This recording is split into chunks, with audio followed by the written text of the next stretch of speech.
तालिबान के तेवर से बैकफुट पर पाकिस्तान आ गया है। गुरुवार को हुई फायरिंग में एक पाकिस्तानी नागरिक की भी मौत हो गई थी।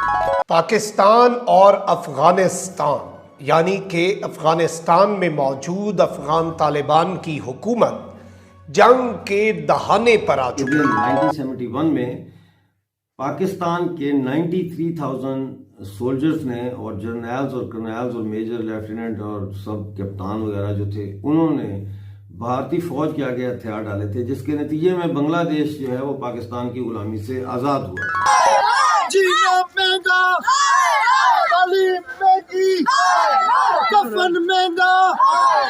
ये पाकिस्तान ने आज आप पाकिस्तान के किसी भी मीडिया उसको उठा लें, वो एक ही बात कर रहा है, अफगानिस्तान अफगानिस्तान।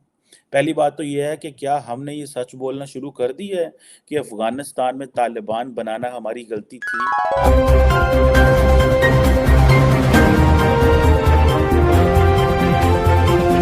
नमस्कार दोस्तों, welcome to our channel India first.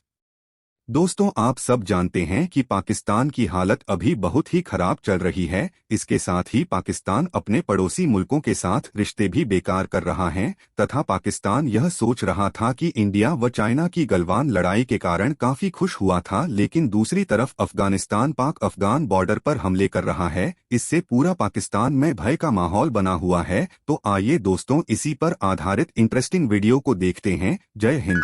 Pakistan Afghanistan के बीच युद्ध जैसा माहौल। चमन बॉर्डर पर लगातार हो रही है फायरिंग। तालिबान के तेवर से बैकफुट पर पाकिस्तान। गुरुवार को हुई फायरिंग में एक पाकिस्तानी नागरिक की मौत हो गई थी।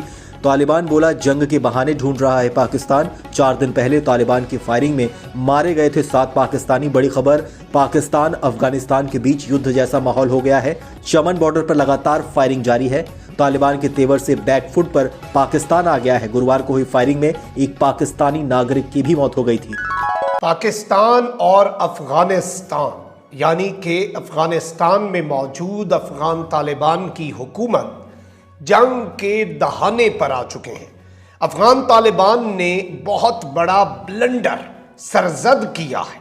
पाक आर्मी ने मुंह तोड़ जवाब तो दिया, लेकिन पिछले चंद दिनों से मगरबी बॉर्डर पर क्या सूरत हाल है और वो क्या सीरीज ऑफ इवेंट्स है। ये कोई एक आध इवेंट नहीं है, ये कोई एक आध वाकया नहीं है, बल्कि जब से अफगान तालिबान की हुकूमत आई तब से शरारतें तो हो रही हैं, लेकिन पिछले चंद हफ्तों में, पिछले चंद दिनों में जो सीरीज ऑफ इवेंट्स हैं वो इग्नोर नहीं किए जा सकते। और इवेंट्स भी हैं, इसमें चाइना का रोल बहुत अहम है। और काबुल में एक ब्लास्ट भी हुआ जो कि चाइना के रेजिडेंट्स के उनके जो रेजिडेंट्स हैं उनमें वो काफ़ी मकबूल है होटल, आप ये कह सकते हैं, और उसे निशाना बनाया गया और पूरी दुनिया ने यही हेडलाइंस भी लगाई। अब यहाँ पर आज एक और खबर आई है कि खुदकुश धमाका हुआ है निराम शाह मार्केट के करीब नॉर्थ वजीरिस्तान में, और इनिशियल रिपोर्ट्स के मुताबिक कुछ शहादतें भी हुई हैं और बहुत से लोग जो हैं वो जख्मी भी हुए हैं। अब पाक अफगान बॉर्डर जो है वहां पर एक आध चैलेंज नहीं है। Army chief general Asim Munir के हवाले से मैं पिछले वीलॉग्स में भी बता चुका हूं। वो सबसे पहले एलओसी पर गए। पाक भारत कशीदगी आपको पता है सबसे बड़ा हमारा मसला है सिक्योरिटी का, लेकिन उसके बाद वो अफगान बॉर्डर पर गए और ये एक मैसेज था कि कितना इंपॉर्टेंट है और हम उस थ्रेट के बाद किस चीज को सबसे बड़ा थ्रेट समझ रहे हैं। अब यहां पर क्या पाकिस्तान और अफगानिस्तान की जो फोर्सेस हैं ऑफिशियली वो एक फुल स्केल वॉर में आइंदा आने वाले मुस्तकबिल में या बहुत दूर जाकर क्या उसकी बुनियाद डल रही है, इस चीज को जरा एनालाइज करना बहुत जरूरी है। और इस वक्त हम एक तरह से पार्शियल वॉर ऑन टेरर जो है उसका आगाज कर चुके हैं, अब हमें करना पड़ रहा है। 1971 में पाकिस्तान के 93,000 सोल्जर्स ने और जर्नल्स और कर्नल्स और मेजर लेफ्टिनेंट और सब कप्तान वगैरह जो थे, उन्होंने भारतीय फौज के आगे हथियार डाले थे, जिसके नतीजे में बांग्लादेश जो है वो पाकिस्तान की गुलामी से आज़ाद हुआ था।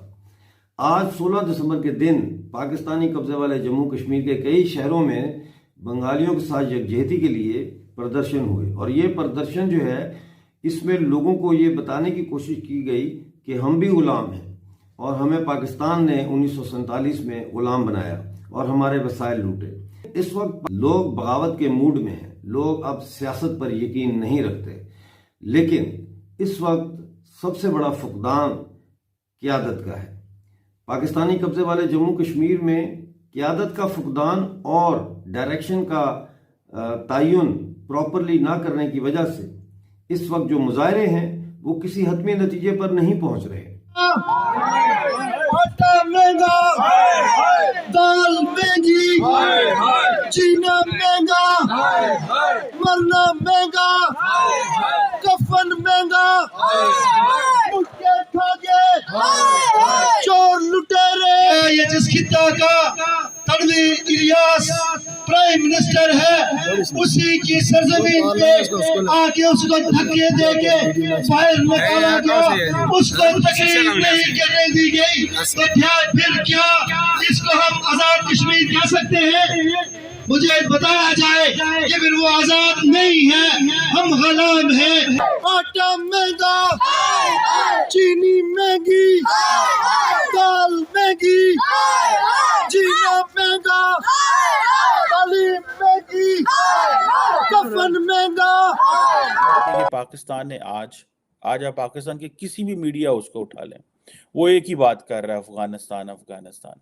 पहली बात तो यह है कि क्या हमने ये सच बोलना शुरू कर दी है कि अफगानिस्तान में तालिबान बनाना हमारी गलती थी? क्या हमने सच बोलना शुरू कर दिया कि उससे जो मदरसे पाकिस्तान में बने उससे हमारी तालीम का जो निज़ाम रुका? दुनिया यूनिवर्सिटीज़ बना के मॉडर्न एजुकेशन लेती रही और हम इन तालिबान के मदरसों के बच्चों को ये कह के दुनिया को दिखाते रहे कि हम सोवियत यूनियन से लड़ाई करने जा रहे हैं। आज जब वही तालिबान पाकिस्तान को मारते हैं जिनको हमने खड़ा किया, ये वही एलिमेंट्स हैं जिनको हमने बनाया, नजरियाती सपोर्ट दी, पैसा दिया, हर चीज दी आज, और इसलिए ताकि कल को एक फ्रेंडली अफगानिस्तान हमारा हो। फ्रेंडली अफगानिस्तान ये हमारी जरूरत थी कि जिसको हम अपनी मर्जी से जैसे मर्जी तोड़ मोड़ लें। कभी रियासतें भी ऐसे तोड़ मोड़ होती है उनके दरमियान, कभी आपको कोई इस तरह इस्तेमाल कर सकता है, आप तो किसी शख्स को इस तरह इस्तेमाल नहीं कर सकते और रियासत को ये कह देना कि वो हमारे साथ इस तरह की हो जाएगी। अब आज पाकिस्तान का सारा मीडिया एक ही चीज दिखा रहा है कि जनाब देखें चमन बॉर्डर के ऊपर स्पिट बोल्दक एरिया में शेलिंग हुई, अनप्रोवोक्ड क्रॉस बॉर्डर शेलिंग। यही चीजें हम इंडिया के बारे में करते हैं। क्या हम ये स्टेटमेंट्स आप उठा के देख लें, क्या ये स्टेटमेंट इंडिया के बारे में नहीं हमारी थी? तो हमें बताएं तो सही ना भाई, गलती क्या है? आज हम तालिबान को इल्जाम लगाते हैं, तालिबान उल्टा हमें इल्जाम लगाते हैं। तालिबान की जो डिफेंस मिनिस्ट्री है, हमने यहाँ पे क्या किया जी, तालिबान ने हमसे माफी मांग ली है और बड़े हम खुश हुए। अगले दिन ही फिर वाकयात शुरू हो गए और ये वाकयात हुए। अब डिफेंस मिनिस्ट्री कुछ और कह रही है, पाकिस्तान का फॉरेन ऑफिस कुछ और कह रहा है, हम पार्लियामेंट में। अब हमारी लड़ाई देखें, आप इंडिया की स्ट्रैटेजी समझे ना, उन्होंने क्या किया।